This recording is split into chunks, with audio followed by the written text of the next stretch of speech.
I grew up, and I'm on my way to growing old, at the Chicago Bar Association and Chicago Bar Foundation.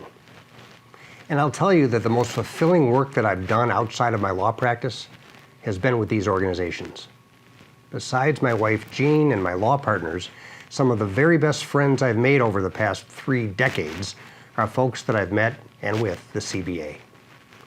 So when Beth McMean called me and told me that I'd be receiving a John Paul Stevens Award, it literally took my breath away. Because in my mind, there is no greater honor at the Chicago Bar than a Stevens Award. Justice Stevens was the consummate Chicago attorney and judge.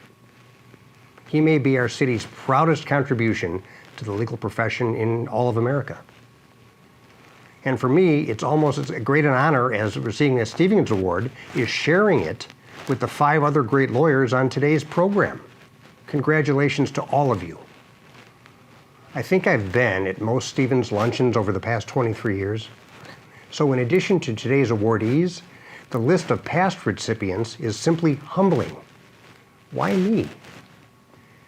John Paul Stevens loved this organization. He interrupted his busy schedule on the court, and he later defied the limitations of old age to fly to town every year for this luncheon. But the one thing he loved more than the CBA was the Chicago Cubs. He often spoke of being at Wrigley Field with his father in 1932 for Game 3 of the World Series against the Yankees. It was in the 5th inning of that game when Babe Ruth famously pointed to center field before hitting a home run to that exact spot on the next pitch.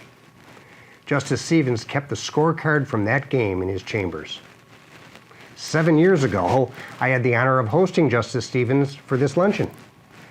And in honor of his love for the Cubs and being at that famous game, we arranged for him to be given the 1932 National League pennant banner, which had flown above Wrigley Field. I hear that he kept that banner with the scorecard from the game.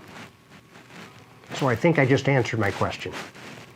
Unlike my fellow awardees who earned this recognition through years of distinguished service to the community, I think it was that gift of the 1932 Cubs banner that led to me being here today.